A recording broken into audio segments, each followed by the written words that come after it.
Hi hello welcome back to my YouTube channel. Thumbnail ನೋಡಿದ್ರಲ್ಲ, ನನಗೆ YouTube ಅಲ್ಲಿ common ಆಗಿ ಬರೋ ಕಮೆಂಟ್ಸ್ ಗಳು ಇವು. ವ್ಯೂಸ್ ಡೌನ್ ಆಗೋದ್ರ ಬಗ್ಗೆ, ಅಂದ್ರೆ ಮುಂಚೆ 1000-2000 ವ್ಯೂಸ್, ಅಟ್ಲೀಸ್ಟ್ 500-600 ವ್ಯೂಸ್ ಈ ತರ ಬರ್ತಿರುತ್ತೆ. ಆದ್ರೆ ಇವಾಗ 10-20-30 ಇಷ್ಟೇ, ಅದಕ್ಕೆ ಮೇಲೆ ಹೋಗೋದೇ ಇಲ್ಲ. ಅದು ಶಾರ್ಟ್ಸ್ ಆಗ್ಲಿ ಲಾಂಗ್ ವಿಡಿಯೋ ಆಗ್ಲಿ ಎರಡಕ್ಕೂ ಸೇರಿ ಹೇಳ್ತಾ ಇದ್ದೀನಿ ನಾನು. ಎರಡರಲ್ಲೂ ಇದೇ ತರ ಆಗ್ತಾ ಇದೆ. ಮುಂಚೆ ಶಾರ್ಟ್ಸ್ ಗಳೆಲ್ಲಾನು 1000-2000 ಏನು ಇನ್ನೂ ಜಾಸ್ತಿನೇ ಬರ್ತಾ ಇತ್ತು. 10K 20K ಇಷ್ಟೆಲ್ಲ ಬರ್ತಿದ್ರು ಕೂಡ. ಈಗ ಸಡನ್ ಆಗಿ 10-20-30 ಅಥವಾ 40-50 ಇಷ್ಟೇ, ಅಷ್ಟಕ್ಕೆ ಮೇಲೆ ಹೋಗೋದೇ ಇಲ್ಲ, ಸ್ಟಾಪ್ ಆಗ್ಬಿಡುತ್ತೆ ಅಂತ ಕಾಮನ್ ಆಗಿ ನನಗೆ ಕಮೆಂಟ್ಸ್ಗಳು ಬರ್ತಿರುತ್ತೆ. ಇದಕ್ಕೆ ಸೊಲ್ಯೂಷನ್ ಏನು, ಏನಾಗಿದೆ, ಚಾನಲ್ಗೆ ಏನಾದರೂ ಪ್ರಾಬ್ಲಮ್, ಶಾಡೋ ಬ್ಯಾನ್ ಆಗುತ್ತಾ, ಈ ತರ ಎಲ್ಲ ಕೇಳ್ತಾ ಇರ್ತಾರೆ. ಹಂಗಾಗಿ ಇವತ್ತು ನಾನು ಈ ವಿಡಿಯೋನ ಮಾಡ್ತಾ ಇರೋದು. ನೋಡಿ, ವಿಡಿಯೋನ ಕಂಪ್ಲೀಟ್ ಆಗಿ ನೋಡಿ. ಒಂದು ಕಡೆಯಿಂದ ಅದು ಕ್ರಿಯೇಟರ್ಗಳು ಮಾಡೋ ಮಿಸ್ಟೇಕ್ ಇಂದನೂ ಆ ತರ ಆಗತ್ತೆ, ಇನ್ನೊಂದು ಕಡೆಯಿಂದ ಯೂಟ್ಯೂಬ್ ಕಡೆಯಿಂದ ಕೂಡ ಈ ತರ ಆಗತ್ತೆ. ಏನದು ಅಂತ ಹೇಳ್ತೀನಿ ನಾನು. ವಿಡಿಯೋನ ಕಂಪ್ಲೀಟ್ ಆಗಿ ನೋಡಿ, ಹಂಗೆ ವಿಡಿಯೋಗೆ ಒಂದು ಲೈಕ್ ಕೊಡಿ ಆಯ್ತಾ, ಚಾನಲ್ಗೂ ಸಬ್ಸ್ಕ್ರೈಬ್ ಮಾಡ್ಕೊಳ್ಳಿ. ಇನ್ನು ಇವತ್ತಿನ ಕಮೆಂಟ್ ವಿನ್ನರ್ ಬಂದ್ಬಿಟ್ಟು ಲೆಜೆಂಡ್ ಮೆನ್ಸ್ ಇದ್ದು ಅಂತ ಅಂದ್ಬಿಟ್ಟು ಅವರ ಚಾನಲ್ಗೆ ವಿಸಿಟ್ ಮಾಡಿ ಅವರ ವಿಡಿಯೋಸ್ಗಳನ್ನ ನೋಡಿ, ಚಾನಲ್ಗೆ ಸಬ್ಸ್ಕ್ರೈಬ್ ಮಾಡ್ಕೊಂಡು ಸಪೋರ್ಟ್ ಮಾಡಿ. ವಿಡಿಯೋಗಳನ್ನ ನೋಡಿ ಆಯ್ತಾ, ವಿಡಿಯೋ ನೋಡಿ ನಿಮ್ಗೆ ಇಷ್ಟ ಆದ್ರೇನೆ ಸಬ್ಸ್ಕ್ರೈಬ್ ಮಾಡ್ಕೊಂಡು ಸಪೋರ್ಟ್ ಮಾಡಿ. ಇನ್ನು ಎರಡನೇ ಚಾನಲ್ ಬಂದ್ಬಿಟ್ಟು ಪ್ರೀತಿ ಕನ್ನಡ ವ್ಲಾಗ್ಸ್ ಅಂತ, ಅವರಿಗೂ ಕೂಡ ಅವರ ಚಾನಲ್ಗೂ ವಿಸಿಟ್ ಮಾಡಿ ಅವರ ವಿಡಿಯೋಸ್ಗಳನ್ನ ನೋಡಿ ಸಬ್ಸ್ಕ್ರೈಬ್ ಮಾಡ್ಕೊಂಡು ಸಪೋರ್ಟ್ ಮಾಡಿ. ಇನ್ನು ಇದ್ರ ಜೊತೆನಲ್ಲಿ ಇನ್ನೊಂದು ಚಾನಲ್ ಹೇಳ್ತಾ ಇದ್ದೀನಿ, ನಂದೇ ಚಾನಲ್ ಅದು, ನಂದು ಸೆಕೆಂಡ್ ಚಾನಲ್. ನಿಮಗೇನಾದ್ರೂ ನನ್ನ ವ್ಲಾಗ್ಸ್ಗಳು, ಡೈಲಿ ವ್ಲಾಗ್ಸ್ಗಳು, ಡೈಲಿ ರೊಟೀನ್ಗಳು, ಕುಕ್ಕಿಂಗು ಇದನ್ನೆಲ್ಲ ನೋಡೋ ಇಂಟ್ರೆಸ್ಟ್ ಏನಾದರೂ ಇತ್ತು ಅಂತಂದ್ರೆ ನಂದು ಇನ್ನೊಂದು ಚಾನಲ್ ಇದೆ, ಸೌಜಸ್ ಲೈಫ್ ಸ್ಟೈಲ್ ಅಂತ. ಆ ಚಾನಲ್ ಲಿಂಕ್ನ ನಾನು ಡಿಸ್ಕ್ರಿಪ್ಷನ್ ಅಲ್ಲಿ ಹಾಕಿರ್ತೀನಿ. ಪ್ಲೀಸ್ ಸಬ್ಸ್ಕ್ರೈಬ್ ಮಾಡ್ಕೊಂಡು ವಿಡಿಯೋಸ್ನ ನೋಡಿ ಆಯ್ತಾ, ಸಪೋರ್ಟ್ ಮಾಡಿ. ಇಷ್ಟ ಆದ್ರೇನೆ ನೋಡಿ, ಪರವಾಗಿಲ್ಲ, ಏನು ಫೋರ್ಸ್ ಇಲ್ಲ. ನಿಮಗೆ ಇಂಟ್ರೆಸ್ಟ್ ಇತ್ತು ಅಂದ್ರೆ, ನನ್ನ ವ್ಲಾಗ್ಸ್ಗಳನ್ನ ನೋಡ್ಬೇಕು ಅನ್ನೋ ಇಂಟ್ರೆಸ್ಟ್ ಇತ್ತು ಅಂತಂದ್ರೆ ನೋಡಿ ಸಪೋರ್ಟ್ ಮಾಡಿ, ಓಕೆನಾ. ಇನ್ನು ವಿಷಯಕ್ಕೆ ಬರೋದಾದ್ರೆ, ವ್ಯೂಸ್ ಡೌನ್ ಆಗೋದು ಒಂದು ಕ್ರಿಯೇಟರ್ಗಳ ಕಡೆಯಿಂದನೇ ಮಿಸ್ಟೇಕ್ ಇರುತ್ತೆ. ಏನಪ್ಪಾ ಅಂತಂದ್ರೆ, ಈಗ ವಿಡಿಯೋಗಳನ್ನ ಅಪ್ಲೋಡ್ ಮಾಡ್ತೀವಿ ಅಲ್ವಾ, ತುಂಬಾ ಜನ ಮಾಡೋದು ಮಿಸ್ಟೇಕು. ನಾನು ಕೂಡ ಮಾಡಿದ್ದೀನಿ ಇದನ್ನ. ಚಾನಲ್ ಸ್ಟಾರ್ಟ್ ಮಾಡಿ ಹೊಸದ್ರಲ್ಲಿ ವಿಡಿಯೋಗಳನ್ನ ಅಪ್ಲೋಡ್ ಮಾಡ್ತೀವಿ, ಇನ್ನೂ ಹೊಸ ಚಾನಲ್ ಆಗಿರುತ್ತೆ, ಅದಕ್ಕೆ ವಿಡಿಯೋಗಳಿಗೆ ವ್ಯೂಸ್ ಅಷ್ಟಾಗಿ ಬರಲ್ಲ. ನಾನು ಈಗ ಏನೇನು ಹೇಳ್ತೀನಿ ಅಲ್ಲ, ಇದು ಲಾಂಗ್ ವಿಡಿಯೋ ಶಾರ್ಟ್ ವಿಡಿಯೋ ಎರಡಕ್ಕೂ ಸೇರಿನೇ ಹೇಳ್ತಾ ಇದ್ದೀನಿ ನಾನು. ಎರಡರಲ್ಲೂ ಈ ಮಿಸ್ಟೇಕ್ನ ಮಾಡಕ್ ಹೋಗ್ಬೇಡಿ ಆಯ್ತಾ. ಅಪ್ಲೋಡ್ ಮಾಡಿಬಿಟ್ಟು ವಿಡಿಯೋಗಳಿಗೆ ವ್ಯೂಸ್ ಬರಲ್ಲ. ಲಾಂಗ್ ವಿಡಿಯೋ ಆದ್ರೆ 1, 2, 3 ಅಥವಾ 5, 10 ಇಷ್ಟು ಬಂದಿರುತ್ತೆ, ಶುರುನಲ್ಲಿ ಅಷ್ಟೇ ಬರುತ್ತೆ. ಅದೇ ದೊಡ್ಡ ಪ್ರಾಬ್ಲಮ್ ಅಂತ ಅನ್ಕೊಳಕ್ ಹೋಗ್ಬೇಡಿ. ಆ ತರ ಬಂದಿರೋದು 10-20 ಬಂದು ಸ್ಟಾಪ್ ಆಗಿರೋ ಎಷ್ಟೋ ವಿಡಿಯೋಗಳು ನಾನು ಎಷ್ಟೋ ಸಲ ಹೇಳ್ತೀನಿ. ನಂದೇ ವಿಡಿಯೋ ಬರೀ ಏನು ಶ್ರೀರಾಮ್ಪುರ ಚಿಂದಿ ಮಾರ್ಕೆಟ್ ವಿಡಿಯೋಗೆ ಹೇಳ್ತಿರ್ತೀನಿ ಅಲ್ಲ ಯಾವಾಗ್ಲೂ. ಅದು ಹಾಕ್ದಾಗ ಬರೀ ಒಂದು ವಾರಕ್ಕೆ 300 ವ್ಯೂಸ್ ಏನೋ ಆಗಿತ್ತು. ಅದಾದ್ಮೇಲೆ 1 ತಿಂಗಳಾದ್ಮೇಲೆ ಆ ವಿಡಿಯೋಗೆ ವ್ಯೂಸ್ ಬಂತು. ಇವಾಗ್ಲೂ ಅದು ರನ್ನಿಂಗ್ ಅಲ್ಲಿ ಇದೆ. ಇವಾಗ್ಲೂ ಅದು ನಾನು ಪ್ರತಿ ಸಲ ಹೇಳ್ದಾಗ್ಲೂ ಜಾಸ್ತಿ ಆಗ್ತಾನೆ ಇರುತ್ತೆ. ಇವಾಗಲೇ 9,000 ವ್ಯೂಸ್ ಆಗಿದೆ. ಈ ತರ ಇರುತ್ತೆ. ಅಪ್ಲೋಡ್ ಮಾಡಿದಾಗ್ಲೇ ವ್ಯೂಸ್ ಬರಬೇಕು ಅಂತಾನೂ ಇಲ್ಲ. ಹೊಸ ಚಾನಲ್ಗಳಿಗೆ ಸ್ಟಾರ್ಟಿಂಗ್ ಅಲ್ಲಿ ವ್ಯೂಸ್ ಬರಲ್ಲ, ತಾಳ್ಮೆ ಇರಬೇಕು ಅಷ್ಟೇನೆ. ಆ ತರ ವ್ಯೂಸ್ ಬರ್ಲಿಲ್ಲ ಅಥವಾ ಒಂದೊಂದ್ಸರಿ ಏನಾಗುತ್ತೆ ಅಂದ್ರೆ, ಅಪ್ಲೋಡ್ ಮಾಡಿ ಇಂಪ್ರೆಷನ್, ಅದು ಶಾರ್ಟ್ಸ್ ಆಗ್ಲಿ ಲಾಂಗ್ ವಿಡಿಯೋಸ್ ಆಗ್ಲಿ, ಶಾರ್ಟ್ಸ್ಗೂ ಸೇರಿನಲ್ವಾ ಹೇಳೋದು, ಅಪ್ಲೋಡ್ ಮಾಡಿ ಕೆಲವೊಂದ್ಸರಿ 1 hour 2 hour ಟೈಮ್ ತಗೊಳುತ್ತೆ ಇಂಪ್ರೆಷನ್ ಹೋಗೋದಕ್ಕೆ. ಆ ತರ ಏನಾದ್ರೂ ಟೈಮ್ ತಗೊಂಡು ಅಷ್ಟು 1 hour ಆದ್ರೂ ಕೂಡ ಝೀರೋನೇ ತೋರಿಸ್ತಾ ಇದೆ ಅಂತ ಅಂದ್ಬಿಟ್ಟು ಏನ್ ಮಾಡ್ತೀರಾ ಅಂದ್ರೆ, ಅಪ್ಲೋಡ್ ಮಾಡ್ತಿದ್ದಂಗೆನೆ ಅದಕ್ಕೆ ವ್ಯೂಸ್ ಬರ್ಲಿಲ್ಲ ಅಂತಂದ್ರೆ ಡಿಲೀಟ್ ಮಾಡೋದು.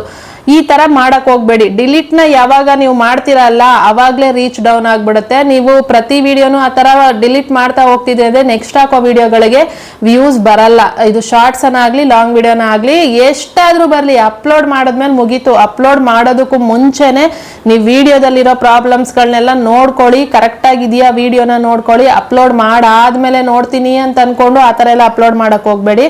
ಅಪ್ಲೋಡ್ ಮಾಡೋಕ್ಕೂ ಮುಂಚೆನೆ ನೀವು ಏನು ಎಡಿಟ್ ಎಲ್ಲ ಮಾಡ್ಕೊಂಡ್ಮೇಲೆ ಅದನ್ನ ಸೇವ್ ಮಾಡಿ ಇಟ್ಕೊಂಡಿರ್ತೀರ ಅಲ್ವಾ ಗ್ಯಾಲರಿನಲ್ಲಿ, ಅವಾಗ್ಲೇ ಒಂದ್ಸರಿ ಕುತ್ಕೊಂಡು ನೀಟಾಗಿ ನೋಡ್ಕೊಂಬಿಡಿ ವಿಡಿಯೋನ, ಕರೆಕ್ಟ್ ಇದೆಯಾ, ಏನು ಪ್ರಾಬ್ಲಮ್ ಇಲ್ವಾ, ಈ ತರ ನೋಡ್ಕೊಂಡು ಅಪ್ಲೋಡ್ ಮಾಡ್ಕೊಳ್ಳಿ. ಅಪ್ಲೋಡ್ ಆದ್ಮೇಲೆ ಅದಕ್ಕೆ ವ್ಯೂಸ್ ಬರ್ಲಿಲ್ಲ ಅಂದ್ರೆ ಕೆಲವೊಂದ್ಸರಿ ನಾನು ಹೇಳಿದೀನಿ, ಟೈಟ್ಲ್ನ ಥಂಬ್ನೇಲ್ನ ಚೇಂಜ್ ಮಾಡಿ. ಚೇಂಜ್ ಮಾಡಿದ್ಮೇಲೆ ಕೂಡ ವಿಡಿಯೋಗಳಿಗೆ ವ್ಯೂಸ್ ಬರುತ್ತೆ. ಆದ್ರೆ ಅದನ್ನ ಮಾಡಲ್ಲ ಯಾರೂನು. ವಿಡಿಯೋಗೆ ವ್ಯೂಸ್ ಬರ್ತಿಲ್ಲ ಅಂದ ತಕ್ಷಣ ಶಾರ್ಟ್ಸ್ ಆಗ್ಲಿ ಲಾಂಗ್ ವಿಡಿಯೋ ಆಗ್ಲಿ ಡಿಲೀಟ್ ಮಾಡ್ಬಿಡ್ತೀರಾ. ನೀವು ಆ ತರ ಏನಾದ್ರೂ ಡಿಲೀಟ್ ಮಾಡ್ತೀರಾ ಅಂತ ಅಂದಾಗ ನೆಕ್ಸ್ಟ್ ವಿಡಿಯೋಗೆ ನಿಮ್ಗೆ ರೀಚ್ ಬರಲ್ಲ. ನೆಕ್ಸ್ಟ್ ತುಂಬಾ ಟೈಮ್ ವರ್ಗೂ ರೀಚ್ ಬರಲ್ಲ. ಎಲ್ರಿಗೂ ಆಗುತ್ತೆ ಅಂತಲ್ಲ, ಕೆಲವೊಂದು ಚಾನೆಲ್ಗಳಿಗೆ ಅದೇ ತರನೇ ಆಗತ್ತೆ. ನನಗೂ ಕೂಡ ಆಗಿದೆ ಆ ತರ. ಕೆಲವೊಬ್ಬರಿಗೆ ಡಿಲೀಟ್ ಮಾಡಿದ್ರು ಅವ್ರದ್ದು ರೀಚ್ ಸಿಗುತ್ತೆ ಕೆಲವೊಂದ್ಸರಿ. ಹಂಗಂತ ಎಲ್ಲಾ ವಿಡಿಯೋಗಳಿಗೂ ಹಂಗೆ ಆಗತ್ತೆ ಅಂತಲ್ಲ, ಎಲ್ಲಾ ಚಾನೆಲ್ಗಳಿಗೂ ಹಂಗೆ ಆಗತ್ತೆ ಅಂತಲ್ಲ. ಚೆಕ್ ಮಾಡ್ಕೊಳ್ಳಿ, ನಾನು ಹೇಳೋದ್ರಲ್ಲಿ ನೀವೇನೇನ್ ಮಿಸ್ಟೇಕ್ ಮಾಡ್ತಿದ್ದೀರಾ ಅದರಿಂದ ನಿಮ್ಗೆ ಹಿಂಗೆ ಆಗ್ತಿದ್ಯಾ ಅನ್ನೋದನ್ನ ನೀವೇ ಚೆಕ್ ಮಾಡ್ಕೊಳ್ಳಿ ಆಯ್ತಾ. ಈ ತರ ಡಿಲೀಟ್ ಮಾಡಕ್ ಹೋಗ್ಬೇಡಿ. ಅಪ್ಲೋಡ್ ಮಾಡಿದ್ಮೇಲೆ ಒಂದ್ಸರಿ ಮುಗೀತು ಯೂಟ್ಯೂಬ್ ಅಲ್ಲಿ, ಡಿಲೀಟ್ ಮಾಡಕ್ ಹೋಗ್ಬೇಡಿ. ಅದಾದ್ಮೇಲೆ ಕೆಲವೊಂದು ವಿಡಿಯೋಗಳಿಗೆ ಏನಾದ್ರೂ ಇಶ್ಯೂಸ್ ಬಂದಿರುತ್ತೆ ಅನ್ಕೊಳ್ಳಿ, ಕಾಪಿರೈಟ್ ಆಗ್ಲಿ ಅದು ಇದು ಬರ್ತಾ ಇರುತ್ತೆ ಅಲ್ವಾ, ಆ ತರ ಬಂದಾಗ ವಿಡಿಯೋನ ಡಿಲೀಟ್ ಮಾಡ್ಬೇಕಾ ಪ್ರೈವೇಟ್ ಅಲ್ಲಿ ಇಡ್ಬೇಕಾ ಅಂತ ಕೇಳ್ತಿರ್ತೀರ ಅಲ್ವಾ, ಅವಾಗ ನೀವು ಅದು ಏನೋ ಇಶ್ಯೂ ದೊಡ್ಡದಿದೆ ಅಂತ ಅಂದಾಗ ವಿಡಿಯೋನ ಡಿಲೀಟೇ ಮಾಡ್ಬೇಕಾಗತ್ತೆ. ಇಲ್ಲಾಂದ್ರೆ ಮಾನಿಟೈಸೇಷನ್ ಆಗಲ್ಲ, ಅಥವಾ ಮಾನಿಟೈಸೇಷನ್ ಆಗಿದ್ರು ಡಿಮಾನಿಟೈಸ್ ಆಗತ್ತೆ ಆಯ್ತಾ. ಆ ಟೈಮಲ್ಲಿ ಇನ್ಅಥೆಂಟಿಕ್, ರೀಯೂಸ್ಡ್ ಇದೆಲ್ಲ ಬರುತ್ತೆ ಅಲ್ಲ, ಆ ಟೈಮಲ್ಲಿ ಅದಕ್ಕೇನೆ ಆ ತರ ಬರ್ದೇ ಇರೋ ತರ ಫಸ್ಟೇ ವಿಡಿಯೋನ ಏನು ಎಡಿಟ್ ಮಾಡ್ಕೊಂಡಾಗ್ಲೇ ಒಂದ್ಸರಿ ಕ್ಲಿಯರ್ ಆಗಿ ನೋಡ್ಕೊಬೇಕು. ಆ ತರ ಮಿಸ್ಟೇಕ್ನ ಏನಾದ್ರೂ ಇದೆಯಾ ಪ್ರಾಬ್ಲಮ್ಸ್ಗಳು ನೋಡ್ಕೊಬೇಕು. ಅಥವಾ ವಿಡಿಯೋನ ಅಪ್ಲೋಡ್ ಮಾಡೋ ಟೈಮಲ್ಲಿ ಕೂಡ ಕೆಲವರು ಮಾಡೋದು, ಅದು ಶಾರ್ಟ್ಸ್ ಆಗಲಿ ಲಾಂಗ್ ವಿಡಿಯೋ ಆಗಲಿ ಡೈರೆಕ್ಟ್ ಪಬ್ಲಿಕ್ ಅಲ್ಲಿ ಇಟ್ಟು ಅಪ್ಲೋಡ್ ಮಾಡೋದು. ಡೈರೆಕ್ಟ್ ಪಬ್ಲಿಕ್ ಅಲ್ಲಿ ಇಟ್ಟು ಅಪ್ಲೋಡ್ ಮಾಡಕ್ ಹೋಗ್ಬೇಡಿ. ಅನ್ಲಿಸ್ಟೆಡ್ ಅಲ್ಲಿ ಇಟ್ಬಿಟ್ಟು ನೀವು ಅಪ್ಲೋಡ್ ಮಾಡಿದೀರಾ ಅಂತ ಅಂದಾಗ ಏನಾದ್ರೂ ಇಶ್ಯೂಸ್ ಇದ್ರೆ ಮೊದ್ಲೇನೆ ಗೊತ್ತಾಗತ್ತೆ. ಇನ್ನೊಂದು, ವಿಡಿಯೋ SD ಕ್ವಾಲಿಟಿಯಿಂದ HD ಕ್ವಾಲಿಟಿಗೆ ಏನು ಪ್ರೋಸೆಸ್ ಆಗತ್ತೆ. ಪ್ರೋಸೆಸ್ ಆಗೋದಕ್ಕೂ ಕೂಡ ಬಿಡಲ್ಲ ಕೆಲವರು. ಆ ತರ ಪ್ರೋಸೆಸ್ ಆಗೋದಕ್ಕೆ ಬಿಡದೇ ಇದ್ದಾಗ್ಲೂ ಕೂಡ ನಿಮ್ಮ ವಿಡಿಯೋಗಳಿಗೆ ರೀಚ್ ಡೌನ್ ಆಗತ್ತೆ, ವಿಡಿಯೋಗಳಿಗೆ ವ್ಯೂಸ್ ಬರಲ್ಲ. ಇದನ್ನ ಅರ್ಥ ಮಾಡ್ಕೊಳ್ಳಿ. ನೀವು ಅನ್ಲಿಸ್ಟೆಡ್ ಅಲ್ಲಿ ಇಟ್ಟು ವಿಡಿಯೋನ ಅಪ್ಲೋಡ್ ಮಾಡಿ ಅಟ್ಲೀಸ್ಟ್ ಅರ್ಧ ಗಂಟೆ ಟೈಮ್ ಬಿಟ್ಟು ಆದ್ಮೇಲೆ ಅದನ್ನ ಪಬ್ಲಿಕ್ ಮಾಡಿ. ಅಲ್ಲಿ ತನಕ ಅದನ್ನ ಪ್ರೋಸೆಸ್ ಆಗೋದಕ್ಕೆ ಬಿಡಿ. ಕಾಪಿರೈಟ್ಗಳೆಲ್ಲಾನು ಸಡನ್ ಆಗಿ ಕೆಲವೊಂದ್ಸರಿ ಬರಲ್ಲ, ಸ್ವಲ್ಪ ಲೇಟ್ ಆಗಿ ಟೈಮ್ ತಗೊಂಡೇ ಬರುತ್ತೆ. ಆ ತರ ಕಾಪಿರೈಟ್ ಬಂತು ಅಂತ ಅಂದ ತಕ್ಷಣನೂ ವಿಡಿಯೋಗಳನ್ನ ಡಿಲೀಟ್ ಮಾಡಕ್ ಹೋಗ್ಬೇಡಿ. ಸ್ವಲ್ಪ ಟೈಮ್ ಕೊಡಿ ಅದಕ್ಕೆ. ಈ ನಾರ್ಮಲ್ ಆಗಿ ಕಾಪಿರೈಟ್ ಕ್ಲೈಮ್ ಅಂತಂದ್ರೆ ಅದಕ್ಕೆ ಒಂದಿಷ್ಟು ಟೈಮ್ ಅಂತ ಇರುತ್ತೆ, ಈಗ 1-3 ತಿಂಗಳು ಟೈಮ್ ಅಂತ ಅನ್ಕೊಳ್ಳಿ. ಆ ಟೈಮಲ್ಲಿ ಅದೇ ಹೊರಟೋಗ್ಬಿಡುತ್ತೆ, ಅದೇನ್ ಪ್ರಾಬ್ಲಮ್ ಇಲ್ಲ. ಕಾಪಿರೈಟ್ ಸ್ಟ್ರೈಕ್ ಬಂದ್ರೂ ಕೂಡ ಅಷ್ಟೇ, ಏನ್ ಎದುರ್ಕೊಳ್ಳೋ ಅವಶ್ಯಕತೆ ಇಲ್ಲ. 3 ಸ್ಟ್ರೈಕ್ ಬಂದಾಗ್ಲೇನೆ ಅದಕ್ಕೆ ಪ್ರಾಬ್ಲಮ್ ಇರುತ್ತೆ ಅಷ್ಟೇನೆ. ಆ ತರ ಸ್ಟ್ರೈಕ್ಗಳು ಬಂತು ಅಂದ ತಕ್ಷಣ ಡಿಲೀಟ್ ಮಾಡಕ್ ಹೋಗ್ಬೇಡಿ. ರೀಯೂಸ್ಡ್, ರಿಪಿಟೇಟಿವ್ ಈ ತರ ಎಲ್ಲ ಬಂದಿದ್ದಾಗ್ಲೂ ಕೂಡ ಸ್ವಲ್ಪ ಟೈಮ್ ಕೊಟ್ಟು ಅದನ್ನ ನೋಡಿ ಏನಾಗಿದೆ ಅಂತ ಅನ್ಬಿಟ್ಟು, ಅದು ರಿಯಲ್ ಆಗಿ ನಿಮ್ದು ಪ್ರಾಬ್ಲಮ್ ಇದೆ ಅಂತ ಅನಿಸ್ದಾಗ ಅದನ್ನ ಡಿಲೀಟ್ ಮಾಡಿ ನೀವು ಅಪೀಲ್ಗೆ ಹೋದ್ರೆ ನಿಮ್ಮ ಚಾನಲ್ ಮಾನಿಟೈಸ್ ಆಗತ್ತೆ. ಅಥವಾ ಡಿಮಾನಿಟೈಸ್ ಆಗಿದ್ರು ಕೂಡ ವಾಪಸ್ ಮಾನಿಟೈಸ್ ಆಗತ್ತೆ. ಅವಾಗ ಮಾತ್ರ ಡಿಲೀಟ್ ಮಾಡ್ಬೇಕಾಗತ್ತೆ, ಬಿಟ್ರೆ ಬೇರೆ ಎಲ್ಲಾ ಟೈಮಲ್ಲೂ ಡಿಲೀಟ್ ಮಾಡಕ್ ಹೋಗ್ಬೇಡಿ. ಅದಾದ್ಮೇಲೆ ಅದೇ ಪ್ರೈವೇಟ್ಗಳ ಈ ತರ ಬಂದಿದ ತಕ್ಷಣ, ಏನಾದ್ರೂ ಇಶ್ಯೂ ಬಂದಿದ ತಕ್ಷಣ ವಿಡಿಯೋಗಳನ್ನ ಪ್ರೈವೇಟ್ ಅಲ್ಲೇ ಹಾಕಿಡೋದು. ಆ ತರ ಪ್ರೈವೇಟ್ ಅಲ್ಲಿ ಹಾಕಿದಾಗ್ಲೂ ಕೂಡ ನಿಮ್ ಬೇರೆ ವಿಡಿಯೋಗಳಿಗೆ ರೀಚ್ ಡೌನ್ ಆಗುತ್ತೆ. ಯಾವ ವಿಡಿಯೋಗಳು ಕೂಡ ಯೂಟ್ಯೂಬ್ ಅಲ್ಲಿ ಪ್ರೈವೇಟ್ ಅಲ್ಲಿ ಇಟ್ಕೊಬಾರ್ದು. ಅದು ಶಾರ್ಟ್ಸ್ ಆಗ್ಲಿ ಲಾಂಗ್ ಆಗ್ಲಿ ಪ್ರೈವೇಟ್ ಅಲ್ಲಿ ಇಡಬಾರ್ದು. ಎಲ್ಲಾನು ಪಬ್ಲಿಕ್ ಅಲ್ಲೇ ಇರಬೇಕು. ನೀವು ಮಾನಿಟೈಸೇಷನ್ ಅಪ್ಲೈ ಮಾಡೋ ಟೈಮಲ್ಲೂ ಕೂಡ ಎಲ್ಲಾ ವಿಡಿಯೋ ಪಬ್ಲಿಕ್ ಅಲ್ಲೇ ಇರಬೇಕು. ಈ ತರ ಇಶ್ಯೂ ಬಂದಿರೋದನ್ನ ಪ್ರೈವೇಟ್ ಅಲ್ಲಿ ಇಟ್ಟು ಮಾನಿಟೈಸೇಷನ್ ಮಾಡ್ಕೊಬೋದಾ ಅಂತ ಕೇಳ್ತಾರೆ. ಆತರ ಎಲ್ಲ ಮಾಡಂಗಿಲ್ಲ. ನೀವೆಲ್ಲಾ ವಿಡಿಯೋಗಳು ಕೂಡ ಏನೋ ಪಬ್ಲಿಕ್ ಅಲ್ಲೇ ಇರಬೇಕು. ಯಾವ್ದು ಕೂಡ ಪ್ರೈವೇಟ್ ಅಲ್ಲಿ ಇಟ್ಟು ಮಾನಿಟೈಸೇಷನ್ ಅಪ್ಲೈ ಮಾಡಕ್ ಹೋಗ್ಬೇಡಿ. ಆತರ ಮಾಡಿದಾಗ್ಲೂ ಕೂಡ ಮಾನಿಟೈಸೇಷನ್ ರಿಜೆಕ್ಟ್ ಆಗತ್ತೆ. ಮತ್ತೆ ಈ ತರ ವ್ಯೂಸ್ ಕೂಡ ಕಮ್ಮಿ ಆಗತ್ತೆ. ಮುಂಚೆ ಕೆಲವೊಂದ್ಸರಿ ಸ್ಟಾರ್ಟಿಂಗ್ ಅಲ್ಲಿ ಚೆನ್ನಾಗಿ ಬರ್ತಿರುತ್ತೆ, ಆಮೇಲೆ ಡೌನ್ ಆಗ್ಬಿಡುತ್ತೆ ಅಂತ ಕೇಳ್ತಿರಲ್ವಾ, ಶಾರ್ಟ್ಸ್ಗಾಗ್ಲಿ ಲಾಂಗ್ ವಿಡಿಯೋಗಾಗ್ಲಿ. ಅದು ಯಾಕೆ ಆ ತರ ಆಗತ್ತೆ ಅಂತಂದ್ರೆ ಅದಕ್ಕೆ ಇನ್ನೊಂದು ರೀಸನ್ ಅಂತಂದ್ರೆ ಯೂಟ್ಯೂಬ್ ಇಂದಾನೇ ಆಗೋ ಮಿಸ್ಟೇಕ್ ಇದು. ಯೂಟ್ಯೂಬ್ ಏನ್ ಮಾಡುತ್ತೆ, ಕೆಲವೊಂದ್ಸರಿ ಇಂಪ್ರೆಷನ್ಸ್ ಡೌನ್ ಮಾಡುತ್ತೆ. ನೀವು ಗಮನಿಸಿ ನೋಡಿ, 1 ತಿಂಗಳು ಪೂರ್ತಿ ಚೆನ್ನಾಗಿ ಇಂಪ್ರೆಷನ್ ಕೊಟ್ಟಿರ್ತಾರೆ, ಚೆನ್ನಾಗಿ ವ್ಯೂಸ್ ಬರ್ತಾ ಇರುತ್ತೆ. ನೆಕ್ಸ್ಟ್ ಮಂತ್ ಅಲ್ಲಿ ಸಡನ್ ಆಗಿ ಫುಲ್ ಕಂಪ್ಲೀಟ್ ಆಗಿ ಡ್ರಾಪ್ ಆಗಿರುತ್ತೆ. ಎಷ್ಟು ಆ ತಿಂಗಳಲ್ಲಿ, ಲಾಸ್ಟ್ ತಿಂಗಳಲ್ಲಿ ಎಷ್ಟೆಲ್ಲ ನಿಮ್ಗೆ ವ್ಯೂಸ್ ಬಂದಿರುತ್ತೆ ಅಲ್ಲ, ಅದ್ರಲ್ಲಿ ಅರ್ಧ ಕೂಡ ಈ ಮಂತ್ ಅಲ್ಲಿ ಬರಲ್ಲ. ಆ ತರ ಆಗುತ್ತೆ. ಅವಾಗ ಅದು ಇಂಪ್ರೆಷನ್ಸ್ ಡೌನ್ ಆಗುತ್ತೆ. ಅದಕ್ಕೆ ಹೆದರ್ಕೊಳ್ಳೋ ಚಾನಲ್ಗೆ ಏನೋ ಆಗೋಯ್ತು ಅಂತ ಹೆದರ್ಕೊಳ್ಳೋ ಅವಶ್ಯಕತೆ ಅಂತೂ ಇಲ್ವೇ ಇಲ್ಲ. ಆ ತರ ಹೆದರ್ಕೊಳ್ಳಕ್ಕೆ ಹೋಗ್ಬೇಡಿ, ಅದು ಏನು ಆಗಲ್ಲ. ಅದು ಇಂಪ್ರೆಷನ್ ಡೌನ್ ಮಾಡ್ತಾರೆ ಅಷ್ಟೇನೆ. ಯಾಕೆಂದ್ರೆ ನಿಮ್ ತರನೇ ಕ್ರಿಯೇಟರ್ಸ್ ತುಂಬಾ ಜನ ಇರ್ತಾರೆ ಅಲ್ವಾ, ಅವರ ಚಾನಲ್ನು ಪುಷ್ ಮಾಡ್ಬೇಕು ಅಲ್ವಾ. 1 ತಿಂಗಳಲ್ಲಿ ನಿಮ್ದು ಡೌನ್ ಮಾಡಿದ್ರೆ ಇನ್ನೊಬ್ರದ್ದು ಹೋಗ್ತಾ ಇರುತ್ತೆ, ಇನ್ನೊಂದ್ ತಿಂಗಳಲ್ಲಿ ಅವ್ರದ್ದು ಡೌನ್ ಆದ್ರೆ ಇನ್ನೊಬ್ರದ್ದು ಯಾರ್ದೋ ಚಾನಲ್ ಹೋಗ್ತಾ ಇರುತ್ತೆ. ಈ ತರ ಆಗ್ತಾ ಇರುತ್ತೆ. ಅದು ಯೂಟ್ಯೂಬ್ದು ಅಲ್ಗಾರಿದಮ್ ಆ ತರ ಆಗ್ತಿರುತ್ತೆ. ನೀವು ಚೆಕ್ ಮಾಡ್ಕೊಂಡು ನೋಡಿ ಬೇಕಿದ್ರೆ, ನಾನು ಹೇಳಿದ್ದು ಕರೆಕ್ಟ್ ಇದೆಯೋ ಇಲ್ವೋ ಅಂತ ಅಂದ್ಬಿಟ್ಟು. ಇದು ನಾನು ಅಬ್ಸರ್ವ್ ಮಾಡಿದೀನಿ. 1 ತಿಂಗಳಲ್ಲಿ ಚೆನ್ನಾಗಿ ಇಂಪ್ರೆಷನ್ಸ್ ಕೊಟ್ಟಿರ್ತಾರೆ, ಚೆನ್ನಾಗಿ ವಿಡಿಯೋಗೆ ವ್ಯೂಸ್ ಬಂದಿರುತ್ತೆ. ನೆಕ್ಸ್ಟ್ ಮಂತ್ ಅಲ್ಲಿ ಅಷ್ಟೇ ವ್ಯೂಸ್ ಡ್ರಾಪ್ ಆಗುತ್ತೆ. ಇದು ಲೈವ್ಗಳಲ್ಲೂ ಕೇಳ್ತಿರ್ತಾರೆ ನನ್ಗೆ. ಈ ಓದ್ಸತಿ ಅಂದ್ರೆ ಈ ಸ್ವಲ್ಪ ದಿನಕ್ಕೆ ಮುಂಚೆ ನನ್ಗೆ ತುಂಬಾ ಚೆನ್ನಾಗಿ ವಿಡಿಯೋ ಲೈವ್ ವೈರಲ್ ಹೋಯ್ತು, ಇಷ್ಟು 1000 ವ್ಯೂಸ್, ಅಷ್ಟು 1000 ವ್ಯೂಸ್, ಇಷ್ಟು ಜನ ಬಂದ್ರು, ಅಷ್ಟು ಜನ ಬಂದ್ರು. ಇವಾಗ ನೋಡಿದ್ರೆ ಒಬ್ರು ಇಬ್ರು ಕೂಡ ಇಲ್ಲ, ಆ ತರ ಹೇಳ್ತಾನೆ ಇರ್ತಾರೆ ನನಗೆ. ಅದು ಇದೇ ತರನೇ ಆಗೋದು, ಇಂಪ್ರೆಷನ್ಸ್ ಡೌನ್ ಮಾಡ್ತಾರೆ. ಯಾವಾಗ್ಲೂ ನಿಮ್ಗೆ ವಿಡಿಯೋಗಳಿಗೆ ಅಥವಾ ಲೈವ್ಗಳಿಗೆ ವೈರಲ್ಲೇ ಕೊಡ್ಬೇಕು ಅಂತ ಇಲ್ಲ ಅಲ್ಲ. ಅವಾಗ ಏನಂದ್ರೆ ಅವರು ಚೆಕ್ ಮಾಡ್ತಾರೆ, ನೀವು ಆ ಟೈಮಲ್ಲೂ ನೀವು ಅದೇ ಕನ್ಸಿಸ್ಟೆನ್ಸಿನ ಮೇಂಟೈನ್ ಮಾಡ್ತಾ ಇದ್ದೀರಾ, ಅದೇ ಟೈಮಲ್ಲಿ ಕರೆಕ್ಟಾಗಿ ವಿಡಿಯೋಗಳನ್ನ ಅಪ್ಲೋಡ್ ಮಾಡ್ತಾ ಇದ್ದೀರಾ ಅಥವಾ ಬಿಟ್ಬಿಟ್ಟಿದ್ದೀರಾ, ಟೈಮ್ ಗ್ಯಾಪ್ ಕೊಡ್ತಾ ಇದ್ದೀರಾ, ಆ ತರ ಎಲ್ಲಾನು ಚೆಕ್ ಮಾಡ್ತಾ ಇರ್ತಾರೆ. ಏನಾದ್ರೂ ಚೇಂಜಸ್, ಏನಾದ್ರೂ ಇಂಪ್ರೂವ್ಮೆಂಟ್ ಇದೆಯಾ ನಿಮ್ಮ ಚಾನಲ್ ಅಲ್ಲಿ, ಇವೆಲ್ಲಾನು ಚೆಕ್ ಮಾಡ್ಕೊಂತಾ ಇರ್ತಾರೆ. ಅದಕ್ಕೇನೆ ಅವನ್ನ ಅವಾಗ ಇಂಪ್ರೆಷನ್ಸ್ ನ ಡೌನ್ ಮಾಡೋದು. ಅದು ಗೊತ್ತಿಲ್ಲದೆ ತುಂಬಾ ಜನ ಏನೋ ಆಗಿದೆ ಚಾನಲ್ಗೆ ಅಂತ ಅನ್ಕೊಂತಾ ಇರ್ತೀರಾ. ಏನೂ ಆಗಿರಲ್ಲ ನಿಮ್ಮ ಚಾನಲ್ಗೆ. ನಿಮ್ಮ ಕಂಟೆಂಟ್ ಚೆನ್ನಾಗಿದೆ ಅಂತಂದ್ರೆ ಈ ತಿಂಗಳಲ್ಲಿ ಅದು ಡ್ರಾಪ್ ಆಗಿರೋ ವಿಡಿಯೋಗಳ ವ್ಯೂಸು ಕೂಡ ನೆಕ್ಸ್ಟ್ ತಿಂಗಳಲ್ಲಿ ಅದಕ್ಕೆ ವ್ಯೂಸ್ ಬರೋ ಚಾನ್ಸಸ್ ಇರುತ್ತೆ, ಬಂದೇ ಬರುತ್ತೆ. ನಿಮ್ಮ ಕಂಟೆಂಟ್ ಚೆನ್ನಾಗಿದೆಯಾ, ಅದು ಇವತ್ತಲ್ಲ ನಾಳೆ ಅದಕ್ಕೆ ವ್ಯೂಸ್ ಗ್ಯಾರಂಟಿ ಬರುತ್ತೆ. ಅದನ್ನ ನೀವು ಗ್ಯಾರಂಟಿ ಇಟ್ಕೊಂಡು ವಿಡಿಯೋಗಳನ್ನ ಅಪ್ಲೋಡ್ ಮಾಡಿದ್ಮೇಲೆ ಬಿಟ್ಬಿಡಿ. ಅದನ್ನ ಡಿಲೀಟ್ ಮಾಡೋದು, ಇನ್ನೊಂದು ಮತ್ತೊಂದು ಮಾಡೋದು, ಪ್ರೈವೇಟ್ ಅಲ್ಲಿ ಇಡೋದು, ಇದನ್ನೆಲ್ಲ ಮಾಡಕ್ ಹೋಗ್ಬೇಡಿ. ಆ ತರ ಮಾಡಿದಾಗ ಬೇರೆ ವಿಡಿಯೋಗಳ ರೀಚ್ ಕೂಡ ಡೌನ್ ಆಗುತ್ತೆ. ಅದಾದ್ಮೇಲೆ ಯೂಟ್ಯೂಬ್ ಇಂದಾನೆ ಆಗೋ ಇನ್ನೊಂದು ಮಿಸ್ಟೇಕ್ ಅಂತಂದ್ರೆ, ಯೂಟ್ಯೂಬ್ ಈಗ ಶಾರ್ಟ್ಸ್ ಗಳಲ್ಲಿ ನಾನು ಮೊನ್ನೆ ಒಂದು ತೋರಿಸಿದ್ದೆ, ನನಗೆ 3 ಶಾರ್ಟ್ಸ್ ನ ಅನ್ಲಿಸ್ಟೆಡ್ ಹಾಕಿದ್ದಾರೆ ಅಂತ ಅನ್ಬಿಟ್ಟು.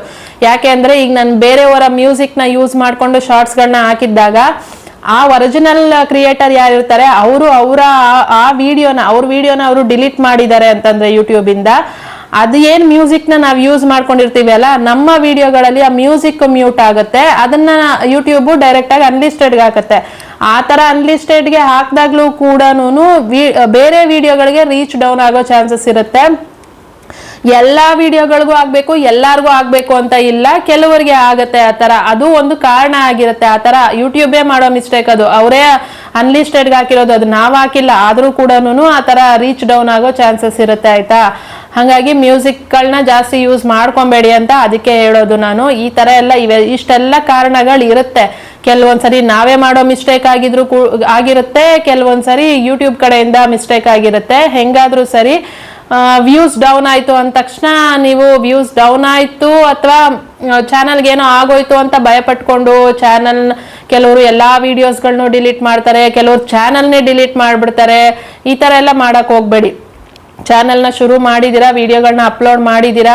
ಯೂಟ್ಯೂಬ್ ಹೆಂಗೆ ಗೊತ್ತಾ, ಯೂಟ್ಯೂಬ್ ಅಲ್ಲಿ ಅಪ್ಲೋಡ್ ಮಾಡೋ ವಿಡಿಯೋಗಳು ಹೆಂಗೆ ಅಂತಂದ್ರೆ, ಈಗ ನಾವು ಒಂದು ಬೀಜ ಬಿತ್ತಿದೀವಿ ಅಂತಂದ್ರೆ ಅದು ಮರ ಬೆಳೆಯೋದಕ್ಕೆ ಹೆಂಗೆ ಟೈಮ್ ತಗೊಳುತ್ತೆ ಅಲ್ಲ, ಅದೇ ತರ ಯೂಟ್ಯೂಬ್ ಕೂಡ ಇವತ್ತು ನಾವೊಂದು ವಿಡಿಯೋ ಹಾಕಿದೀವಿ ಅಂತಂದ್ರೆ ಅದು 1 ವರ್ಷ ಅಲ್ಲ 10 ವರ್ಷ ಆದ್ಮೇಲೆ ಕೂಡ ಅದಕ್ಕೆ ವ್ಯೂಸ್ ಬರ್ಬೋದು, ಅದರಿಂದ ನಮ್ಗೆ ದುಡ್ಡು ಬರ್ಬೋದು. ಆ ತರ ಆಗುತ್ತೆ ಯೂಟ್ಯೂಬ್ ಅಲ್ಲಿ. ಹಂಗಾಗಿ ಒಂದ್ಸರಿ ವಿಡಿಯೋ ಅಪ್ಲೋಡ್ ಮಾಡಿದೀವಿ ಅಂತಂದ್ರೆ ಅದೊಂದು ನಾವೆಲ್ಲೋ ಇನ್ವೆಸ್ಟ್ಮೆಂಟ್ ಮಾಡಿದೀವಿ, ಏನೋ ಒಂದು ಬಂಡವಾಳ ಹಾಕಿದೀವಿ ಒಂದು ಇದ್ರ ಮೇಲೆ, ಬಿಸ್ನೆಸ್ ಮೇಲೆ ಅನ್ನೋ ತರ. ಅದು ಯಾವತ್ತು ಬೇಕಾದ್ರೂ ನಮ್ಗೆ ಲಾಭ ಬರ್ಬೋದು. ಹಂಗಾಗಿ ನಾವು ಅಪ್ಲೋಡ್ ಮಾಡಾದ್ಮೇಲೆ ಡಿಲೀಟ್ ಮಾಡಕ್ ಹೋಗ್ಬಾರ್ದು. ಲಾಂಗ್ ಆಗ್ಲಿ ಶಾರ್ಟ್ ವಿಡಿಯೋ ಆಗ್ಲಿ, ನೀವು ಯಾವ್ದು ಮಾಡಿದ್ರು ಕೂಡ ನಿಮ್ ಚಾನಲ್ಗೆ ಎಫೆಕ್ಟ್ ಆಗೋದು, ನಿಮ್ಗೆ ವ್ಯೂಸ್ ಡೌನ್ ಆಗೋದಕ್ಕೆ ಕಾರಣಗಳು ಇದಾಗಿರುತ್ತೆ. ಇವನ್ನೆಲ್ಲ ನೀವು ಸರಿ ಮಾಡ್ಕೊಂಡಿದ್ದೀರಾ ಅಂತಂದ್ರೆ ನಾರ್ಮಲ್ ಆಗಿ ಮುಂಚೆ ಏನ್ ವ್ಯೂಸ್ ಬರ್ತಾ ಇರುತ್ತೆ ಅಲ್ಲ, ಆ ವ್ಯೂಸ್ ಮತ್ತೆ ಬರೋ ಚಾನ್ಸಸ್ ಬರುತ್ತೆ ಕೂಡ, ಎಲ್ಲೂ ಹೋಗಲ್ಲ, ಬಂದೇ ಬರುತ್ತೆ. ಒರಿಜಿನಲ್ ಕಂಟೆಂಟ್ಗೆ ವ್ಯೂಸ್ ಇದ್ದೇ ಇರುತ್ತೆ, ಬಂದೇ ಬರುತ್ತೆ. ಇವತ್ತಲ್ಲ ನಾಳೆ ಬರುತ್ತೆ ಅಂತ ಹೋಪ್ಸ್ ಇಟ್ಕೊಂಡು ವಿಡಿಯೋಗಳನ್ನ ಅಪ್ಲೋಡ್ ಮಾಡಿ. ಇನ್ನೊಂದು ವಿಷಯ, ಕನ್ಸಿಸ್ಟೆನ್ಸಿ ಇಲ್ಲದೆ ಇರೋವಾಗ್ಲೂ ಕೂಡ ನಿಮ್ಮ ವಿಡಿಯೋಗಳಿಗೆ ರೀಚ್ ಡೌನ್ ಆಗುತ್ತೆ. ಜೊತೆನಲ್ಲಿ ಮಿಕ್ಸ್ಡ್ ಕಂಟೆಂಟ್ ಇದ್ದಾಗ್ಲೂ ಕೂಡ ನಿಮ್ಮ ವಿಡಿಯೋಗಳಿಗೆ ರೀಚ್ ಡೌನ್ ಆಗುತ್ತೆ. ಇದನ್ನ ನಾನು ಪ್ರತಿ ಸಲ ಹೇಳಿದೀನಿ. ಮಿಕ್ಸ್ಡ್ ಕಂಟೆಂಟ್ ಇದ್ದಾಗ್ಲೂ ಕೂಡ ಇವತ್ತೊಂದು ವಿಡಿಯೋ ನಾಳೆ ಒಂದು ವಿಡಿಯೋ, ಈ ತರ ಅಂದ್ರೆ ಇವತ್ತೊಂದು ಕಂಟೆಂಟು ನಾಳೆ ಒಂದು ಕಂಟೆಂಟು, ಅದು ಒಂದಕ್ಕೊಂದು ಸಂಬಂಧನೇ ಇಲ್ಲದೆ ಇರೋ ಕಂಟೆಂಟ್ಗಳನ್ನ ಅಪ್ಲೋಡ್ ಮಾಡ್ತಾ ಇರೋವಾಗ್ಲೂ ಕೂಡ ವಿಡಿಯೋಗಳಿಗೆ ರೀಚ್ ಡೌನ್ ಆಗುತ್ತೆ. ಅದಕ್ಕೆ ಮಿಕ್ಸ್ಡ್ ಕಂಟೆಂಟ್ ಮಾಡಬೇಡಿ. ನಿಮ್ಮ ಮೇನ್ ಕಂಟೆಂಟ್ ಯಾವ್ದಿರುತ್ತೆ ಅಲ್ಲ, ಅದ್ರ ಜೊತೆ ಸಬ್ ಕಂಟೆಂಟ್ ಅಂದ್ರೆ, ಈಗ ನಾವು ಡೈಲಿ ವ್ಲಾಗ್ಸ್ ಮಾಡ್ತಾ ಇದೀವಿ ಅಂತಂದ್ರೆ ಅದ್ರೊಳಗಡೆ ನಮ್ಗೆ ಕುಕಿಂಗ್ ಸೇರ್ಕೊಳ್ಳುತ್ತೆ, ಶಾಪಿಂಗ್ ವಿಡಿಯೋ ಸೇರ್ಕೊಳ್ಳುತ್ತೆ, ಏನು ಟೆಂಪಲ್ಗೆ ಹೋಗಿ ಬರೋದು ಸೇರ್ಕೊಳ್ಳುತ್ತೆ, ಎಲ್ಲಾನು ವ್ಲಾಗ್ಗೆ ರಿಲೇಟ್ ಆಗುತ್ತೆ. ರಂಗೋಲಿ ಹಾಕೋದಾಗ್ಲಿ, ನೀವು ಮನೆಯಲ್ಲಿ ಏನೇನು ಮಾಡ್ತಿರ್ತೀರಾ, ಈಗ ಟೈಲರಿಂಗ್ ಮಾಡ್ತಿರ್ತೀರ, ಅದು ವ್ಲಾಗ್ ಅಲ್ಲೇ ತೋರಿಸ್ಕೊಬಹುದು. ಸಪ್ರೇಟ್ ಆಗಿ ಮಾಡೋದು ಬೇರೆ, ವ್ಲಾಗ್ ಒಳಗೆ ಸೇರಿಸ್ಕೊಂಡು ಮಾಡೋದು ಬೇರೆ. ಆತರ ನೀವು ಮಿಕ್ಸ್ ಅವನ್ನೆಲ್ಲ ಮಾಡ್ಕೊಂಡಾಗ ಅದು ವ್ಲಾಗ್ಗೆ ಬರುತ್ತೆ. ಸಪ್ರೇಟ್ ಅಂದಾಗ ಸಪ್ರೇಟೇ ಅದು, ಅದನ್ನ ಮಿಕ್ಸ್ ಮಾಡಕ್ ಹೋಗ್ಬಾರ್ದು. ಆ ತರ ಮಾಡ್ಕೊಂಡಾಗ್ಲೇನೆ ವ್ಯೂಸ್ ಡೌನ್ ಆಗೋದು ಚಾನ್ಸಸ್ ತುಂಬಾ ಇರುತ್ತೆ. ಅದಾದ್ಮೇಲೆ ಹೇಳ್ದೆ ಅಲ್ಲ, ಕನ್ಸಿಸ್ಟೆನ್ಸಿ ಮೇಂಟೈನ್ ಮಾಡದೇ ಇರೋದು ಅಂತ. ಆ ತರ ವಿಡಿಯೋನ ಇವತ್ತೊಂದು ಅಪ್ಲೋಡ್ ಮಾಡೋದು, ಇನ್ನೊಂದು ವಾರಕ್ಕೋ ತಿಂಗಳಿಗೋ ಒಂದು ಅಪ್ಲೋಡ್ ಮಾಡೋದು, ಯಾವಾಗಲೂ ನಿಮ್ಗೆ ಇಷ್ಟ ಬಂದಾಗ 3 ದಿನಕ್ಕೋ 6 ದಿನಕ್ಕೋ ಒಂದು ಅಪ್ಲೋಡ್ ಮಾಡೋದು, ಆ ಥರ ಮಾಡಿದಾಗಲೂ ಕೂಡ ವ್ಯೂಸ್ ಡೌನ್ ಆಗುತ್ತೆ. ಮುಂಚೆ ಚೆನ್ನಾಗೇ ಬರ್ತಿರುತ್ತೆ, ಇವಾಗ ಡೌನ್ ಆಗುತ್ತೆ. ಅದಕ್ಕೆ ಇದು ಕಾರಣ ಆಗಿರುತ್ತೆ. ಮುಂಚೆ ನೀವು ಕರೆಕ್ಟಾಗಿ ಮೇಂಟೈನ್ ಮಾಡ್ತಿರ್ತೀರ ಟೈಮ್ ಎಲ್ಲಾನು, ಈಗ ಲೇಸಿಯಾಗಿ ಯಾವಾಗಲೂ ಒಂದೊಂದು ಅಪ್ಲೋಡ್ ಮಾಡ್ತಿರ್ತೀರಾ. ಆ ಥರ ಮಾಡಿದಾಗಲೂ ವಿಡಿಯೋಗೆ ವ್ಯೂಸ್ ಡೌನ್ ಆಗೋ ಚಾನ್ಸಸ್ ತುಂಬ ಇರುತ್ತೆ. ಹಾಗಾಗಿ ಎಲ್ಲಾನು ಮೇಂಟೈನ್ ಮಾಡಬೇಕು, ಕನ್ಸಿಸ್ಟೆನ್ಸಿ ಮೇಂಟೈನ್ ಮಾಡಿ ಒಂದೇ ಕಂಟೆಂಟು ಒಂದೇ ಕ್ಯಾಟಗರಿ ಮೇಲೆ ವಿಡಿಯೋಸ್ಗಳನ್ನ ಮಾಡಿ, ವಿಡಿಯೋಗಳನ್ನ ಅಪ್ಲೋಡ್ ಮಾಡಿದ್ಮೇಲೆ ಡಿಲೀಟ್ ಮಾಡಬೇಡಿ. ಇವೆಲ್ಲನೂ ನೋಡ್ಕೊಳ್ಳಿ ಆಯಿತಾ. ಈ ಥರ ಇದ್ದಾಗ ಯಾವುದೇ ಪ್ರಾಬ್ಲಮ್ಮು ಬರಲ್ಲ. ಇದಿಷ್ಟು ವಿಡಿಯೋಗೆ ವ್ಯೂಸ್ ಡೌನ್ ಆಗೋದಕ್ಕೆ ಕಾರಣಗಳು. ಇದರಲ್ಲಿ ನಿಮಗೆ ಯಾವುದು ಏನು ಆಗ್ತಾ ಇದೆ ಅನ್ನೋದನ್ನು ನನಗೆ ಕಮೆಂಟಲ್ಲಿ ಹೇಳಿ. ನಿಮ್ಮ ವಿಡಿಯೋ ನಿಮ್ಮ ಚಾನಲ್ನ ಏನಾದ್ರು ಪ್ರಮೋಟ್ ಮಾಡಬೇಕು ಅಂತ ಇತ್ತು ಅಂತಂದರೆ ನನಗೆ ಕಮೆಂಟಲ್ಲಿ ಬರೀರಿ ಆಯಿತಾ, ನನ್ನ ಚಾನಲ್ನ ಪ್ರಮೋಟ್ ಮಾಡಿ ಅಂತ. ಅದ್ರ ಜೊತೆಯಲ್ಲಿ ನಾನು ಹೇಳ್ದೆ ಅಲ್ಲ, ನಂದು ಇನ್ನೊಂದು ಚಾನಲ್ ಇದೆ, ವ್ಲಾಗ್ಗಳು ನೋಡೋ ಇಂಟ್ರೆಸ್ಟ್ ಇತ್ತು ಅಂತಂದರೆ ಆ ಚಾನಲ್ಗೆ ಹೋಗಿ ವಿಸಿಟ್ ಮಾಡಿ ಸಬ್ಸ್ಕ್ರೈಬ್ ಮಾಡಿಕೊಂಡು ವಿಡಿಯೋನ ನೋಡಿ ಸಪೋರ್ಟ್ ಮಾಡಿ. ಅಷ್ಟೇ. ಇವತ್ತಿನ ವಿಡಿಯೋ ಕೂಡ ಇಷ್ಟೇನೆ. ಇಷ್ಟ ಆದರೆ ಲೈಕ್ ಮಾಡೋದನ್ನು ಮರಿಬೇಡಿ. ಚಾನಲ್ಗೆ ಸಬ್ಸ್ಕ್ರೈಬ್ ಮಾಡಿ ಸಪೋರ್ಟ್ ಮಾಡಿ. ನೆಕ್ಸ್ಟ್ ವಿಡಿಯೋದಲ್ಲಿ ಸಿಗೋವರೆಗೂ ನನ್ನ ಮಿಸ್ ಮಾಡ್ಕೊತಾ ಇರಿ. Thank you so much. Take care. Bye bye.